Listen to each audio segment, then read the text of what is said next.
Everyone, मैं हूँ राधा चौहान और मेरे चैनल क्रिएटिव चौहान में आपका बहुत बहुत स्वागत है।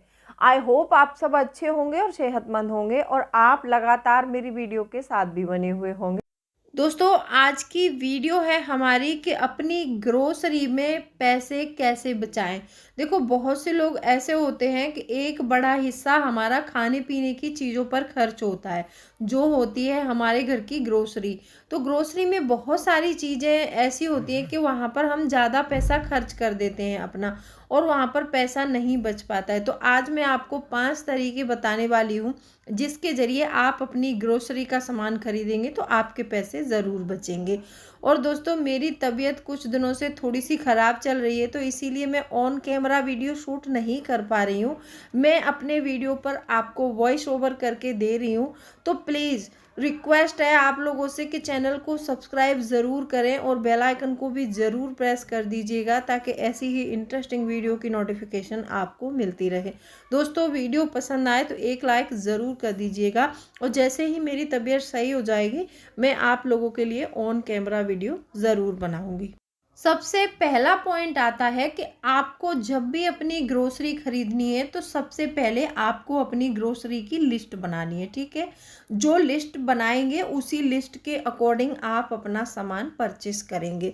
अब यहाँ पर एक बात ये भी आती है कि अगर हमें ग्रोसरी खरीदनी है तो हम कहाँ जाएं, कहाँ से ग्रोसरी खरीदें।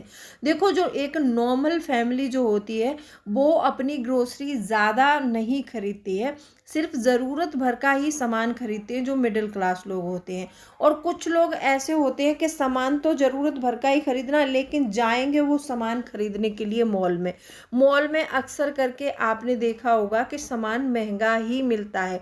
तो इसीलिए जब भी ग्रोसरी खरीदें अपनी लोकल मार्केट से ग्रोसरी खरीदें, जहाँ पर मतलब आपका मतलब घर है, कॉलोनी है, जहाँ पर जो दुकान है वहाँ से अपनी ग्रोसरी खरीदें। वहाँ से खरीदने से क्या फ़ायदा होता है, आपने देखा होगा कि जब भी हम मॉल में एंटर करते हैं और हमारे साथ बच्चे होते हैं, तो आपने देखा होगा कि बच्चों को लुभावनी चीज़ें जो होती हैं वो बाहर ही पड़ी रहेंगी। मैगी के पैकेट्स हो गए, चिप्स के पैकेट हो गए, बिस्किट हो गए, चॉकलेट हो गए, कोल्ड ड्रिंक हो गई, तो बच्चे ये सारी चीज़ें झट से उठाते हैं। तो एक तो ये भी ध्यान रखना है आपको कि जब भी आप ग्रोसरी खरीदने जा रहे हैं, स्पेशली मॉल में जा रहे हैं, तो बच्चों को लेकर नहीं जाना है, आपको अकेले ही जाना है। और वैसे तो आपको मॉल में नहीं जाना है, आपको जाना है लोकल मार्केट पे, क्योंकि लोकल मार्केट में सामान वहाँ से कई हद तक सस्ता मिलता है। तो आपको मॉल के बजाय अपना ग्रोसरी खरीदना है तो लोकल मार्केट से। अब आते हैं पॉइंट पर। और जो ज़रूरत वाली चीज़ें हैं वो सबसे लास्ट में मिलती हैं। मॉल में देखा होगा तो सबसे पहला बड़ा खर्चा यही होता है हमारा कि कम से कम 400-500 का सामान तो हम वो उठाते हैं वहाँ से जिसकी ग्रोसरी में आवश्यकता नहीं है। हमें दाल, चावल, चीनी, ये सारी चीज़ें खरीदनी है, तो लेकिन ये सारी चीज़ें तो हमें लास्ट वाले काउंटर पे मिलेंगी। और वहाँ पर जब हम, आपने देखा होगा कि जब टोकरी लेके परचेसिंग करते हैं किसी भी चीज़ की, तो वहाँ पर टोकरी में अगर एक दो सामान डालेंगे तो हमें खुद भी शर्म आती है कि मतलब लोग क्या सोचेंगे कि बस 2 सामान के लिए टोकरी ली है। तो ऐसे करके वहाँ पर फिर हमें वो टोकरी भरनी ही पड़ती है, इतना सामान हो जाता है।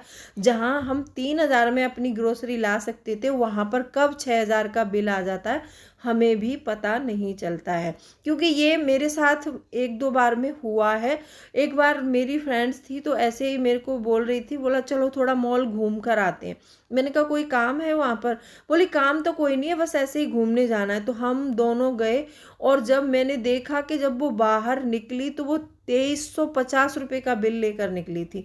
तो इस बात से मैंने उस दिन अंदाज़ा लगाया, और वो हमेशा मुझसे शिकायत यही करती थी कि मतलब पैसे नहीं बचते हैं। जब कोई काम नहीं था, सिर्फ घूमने जाना था, मतलब ऐसे ही मूड फ्रेश करने के लिए, जब वो 2350 रुपये का सामान लेकर आई तब मुझे पता चला कि पैसे ग्रोसरी पर ज़्यादा क्यों खर्च होते हैं। दूसरा पॉइंट आता है कि ऑनलाइन डिस्काउंट का इंतज़ार ज़रूर करें। देखो, ऑनलाइन शॉपिंग करना कोई बुरी बात नहीं है, ऑनलाइन अच्छी शॉपिंग कर सकते हैं हम लोग, लेकिन थोड़ा सा दिमाग लगाएं तो। आपने देखा होगा कि टाइम टाइम पर डिस्काउंट चलते हैं ऑनलाइन, तो जब भी डिस्काउंट मिले तभी ग्रोसरी का सामान आप 1 महीने का खरीद लो वहाँ से, वो आपको सस्ता पड़ जाता है। क्योंकि बहुत सारी डील्स ऐसी आती हैं आजकल, आपने देखा होगा जो भी वेबसाइट हैं जहाँ से ग्रोसरी खरीदते हैं वहाँ पर डील्स अच्छी आती हैं, जैसे एक खरीदो तो उस पर एक फ्री मिल रहा है। और आपको पता है कि चाय की पत्ती मतलब हम एक खरीदेंगे तो दूसरा हमें उस पर फ्री मिलेगा। तो हमें ऐसी डील्स को छोड़ना नहीं चाहिए। घर में एक चाय की पत्ती हो गई, चीनी हो गई, बहुत दालें हो गई, ऑयल हो गया, इन पर बहुत सारी छूट चलती है। तो कभी कभी जैसे त्योहार है या फिर मंथ एंड की सेल चल रही है तो by one get one free होता है। तो वो डील्स हमें देखनी चाहिए और उन डील्स से हमें सामान घर का जो है खरीदना चाहिए। हाँ, यहाँ पर सिर्फ ग्रोसरी की बात हो रही है, आप अपने कपड़े वगैरह इसमें प्लीज़ इंक्लूड नहीं करेंगे। तो ये दूसरा तरीका था। तीसरा तरीका है ग्रोसरी में पैसे बचाने का, सबसे अच्छा तरीका है कि पैकेट से ज़्यादा नॉन ब्रांडेड चीज़ें मतलब खरीदिए। हम लोग क्या करते हैं कि ग्रोसरी लेने जाते हैं तो हम उसमें भी ब्रांड की चीज़ें देखते हैं। कोई भी पर्टिकुलर दाल ले लीजिए, आप आधा किलो दाल का पैकेट का रेट लीजिए तो वो कम से कम 110 120 में आ रहा है जो पैकिंग वाली चीज़ें हैं। और वहीं पर खुली चीज़ें आप लीजिए तो वो वहाँ पर 160 170 रुपये केजी आ रही हैं। तो आप देख सकते हैं कि एक चीज़ मतलब पैकेट में बंद है, सिर्फ उस पर ब्रांड का ठप्पा लगा है, वो 110 रुपये की आ रही है। और जहाँ पर एक चीज़ है कि सिर्फ हम खुली पॉलीथीन में खरीदेंगे वो 160 रुपये की 1 केजी आ रही है। तो यहाँ पर हमें कम से कम 50 से 60 रुपये का फ़ायदा हो जाता है 1 केजी सामान पर। अब सोचो भाई, हम 2 केजी खरीद रहे हैं, 3 केजी खरीद रहे हैं, तो यहाँ पर कितना नुकसान होता है हम लोगों का। क्योंकि मैंने इस चीज़ का कई बार अंदाज़ा किया है। कल मैं खुद मार्केट गई थी तो मुझे काबुली चने खरीदने थे। तो मैंने काबुली चने के पैकेट का रेट लिया तो उन्होंने आधा केजी का जो ब्रांडेड पैकेट था और जो मतलब पैक था बस, तो उसका रेट उन्होंने मुझे 120 रुपये बताया आधा केजी का। फिर मैंने खुला हुआ चना खरीदा तो वो मुझे मिला 160 रुपये में 1 केजी। अब देखा आपने कि कितने का फ़र्क आया इसमें। तो ऐसे ही हमें जब भी मतलब कोई भी अपनी ग्रोसरी खरीदने जा रहे हैं तो नॉन ब्रांडेड वाली चीज़ों को ज़्यादा खरीदें, क्योंकि आटा चावल ये पैकेट में बहुत महंगा मिलता है। थोड़ा सा हम इसको खुला हुआ खरीदते हैं तो वो हमें थोड़ा सस्ता पड़ जाता है। तो यहाँ पर लगभग हमारी ग्रोसरी में दून का फ़र्क आ जाता है। जैसे जहाँ पर हमारी ग्रोसरी नॉन ब्रांडेड खरीदेंगे वो 2000 में आ जाएगी मंथ की, अगर हम ब्रांडेड खरीदते हैं तो वो हमें 4000 में ही पड़ेगी। तो ये मेरा तीसरा पॉइंट था।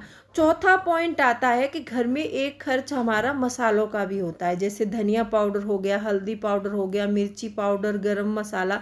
ये सारी चीज़ें जब हम पैकेट वाली चीज़ें खरीदते हैं ना तो पैकेट वाली बहुत महंगी मिलती हैं। अब मैं यहाँ पर आपको ये सजेस्ट नहीं करूँगी कि आप पिसे मसाले खुले हुए खरीदो, वो आपको नहीं खरीदना है। आपको क्या करना है, जैसे खड़ी लाल मिर्ची खरीद लो, खड़ा धनिया खरीद लो, खड़ी हल्दी खरीद लो, खड़ा गरम मसाला खरीद लो, जो लौंग, काली मिर्च और ये सारी चीज़ें आप खड़ी खरीद लो। उनको सुखाकर आजकल सबके पास मिक्सर अवेलेबल होते हैं, उनमें आप उनको अच्छे से सुखाइए और मिक्सर से पीस के और उनको आप 1-1 महीने के लिए, 2-2 महीने के लिए स्टोर करके रख सकते हैं। मसालों के पैकेट बहुत महंगे आते हैं गाइस, तो आप ये मतलब खुले खरीदेंगे, आप खड़े मसाले खरीदेंगे तो उनको अच्छे से सुखा के धो के अपना पीस पाएंगे और पीस के एक शुद्ध चीज़ भी मिलेगी आपको। ब्रांड मतलब वो पैकेट में पैक है उसका हमें नहीं पता कि उसमें क्या है।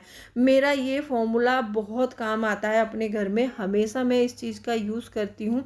जब भी मुझे मसाले लाने होते हैं तो मैं खड़े खरीदती हूँ और उनको मिक्सर में पीस के डब्बों में स्टोर करके रख देती हूँ। तो ये भी एक बहुत अच्छा तरीका है हमें अपनी ग्रोसरी में पैसे बचाने का। पांचवा पॉइंट आता है, जैसे एक खर्च हमारे घर में आटे का भी होता है। आटा जब हम बाज़ार से पैकेट का खरीद कर लाते हैं तो वो कम से कम हमें 30 से 35 रुपये केजी में पड़ता है। राई का ऑयल मतलब किसी किसी घर में खाया जाता है, किसी किसी घर में लोग रिफाइंड का यूज़ ज़्यादा करते हैं, लेकिन राई का जो ऑयल होता है वो हमारे लिए सबसे बेनिफिट होता है खाने में, वो सबसे अच्छा होता है, हमारी हेल्थ के लिए भी अच्छा होता है। तो ये चीज़ें मार्च के महीने में बहुत सारी चीज़ें ऐसी होती हैं कि जो हमें सस्ती मिलती हैं मार्च के महीने से, और इसको अप्रैल मई तक देखिए गेहूँ काफ़ी सस्ता मिलता है। तो आप गेहूँ को आपके घर में पता है आपको कि हमारे घर में 2 कुंटल या 3 कुंटल गेहूं लग जाते हैं, आटा लग जाता है, तो आप 2-3 कुंटल गेहूं जो है मार्च से अप्रैल मई के महीने में खरीद सकते हैं। उस समय गेहूं सस्ता रहता है और इस समय राई सस्ती मिल जाएगी आपको। आप क्या करेंगे कि राई खरीद लेंगे और राई खरीदने के बाद उस राई का ऑयल निकलवा लेंगे और 1 साल के लिए आप वो स्टोर करके रख लीजिए। आप अपना पता लगा लीजिए कि मुझे 1 साल में कितना ऑयल चाहिए, तो आप वो राई का ऑयल इस समय खरीद के रख सकते हैं। गेहूं मई के महीने में आप गेहूं स्टोर कर सकते हैं और चावल भी आप स्टोर कर सकते हैं। आपने देखा होगा कि जिस चीज़ की फसल आती है उस समय वो चीज़ सस्ती मिलती है, तो ऐसे टाइम पे आप ये ग्रोसरी की छोटी छोटी चीज़ें खरीद सकते हैं। और दालें हो गई, दालें फसल पर काफ़ी सस्ती मिलती हैं, तो आप वहाँ से दाल भी मतलब खरीद कर रख सकते हैं 1 साल के लिए, 6 महीने के लिए। और हाँ, जो चीज़ें आपने इकट्ठी परचेस की हैं लेकिन फिर उनके रख रखाव का तरीका भी आपको पता होना चाहिए। जैसे आपने गेहूँ खरीद कर रखना है तो गेहूँ एक कोई टंकी ले लीजिए, उसमें नीचे नीम की पत्तियाँ डाल दीजिए, फिर उसके ऊपर से आप गेहूँ डालेंगे तो गेहूँ में कीड़ा नहीं लगता है। तो ऐसे ही दालें होती हैं, दालों को टाइम टाइम पर सुखाते रहिए और उनकी केयर करते रहिए, तो आप 1 साल तक आसानी से मतलब उन चीज़ों को चला सकते हैं। बहुत ये छोटी छोटी बातें हैं, ये सारी बातें मैं आपको अपने एक्सपीरियंस से बता रही हूँ गाइस। ऐसे करके आप यदि अपने मतलब जो है ग्रोसरी खरीदते हैं तो ग्रोसरी की आप में काफ़ी सारी बचत हो जाती है। आई होप आपको ये 5 तरीके पसंद आए होंगे। अगर मेरा वीडियो पसंद आया तो वीडियो को लाइक शेयर ज़रूर कर दीजिएगा। तो चलिए मिलती हूँ अगले वीडियो में, तब तक के लिए bye bye, thanks for watching. कोई भी क्वेरी है तो आप कमेंट सेक्शन में ज़रूर लिख दीजिएगा।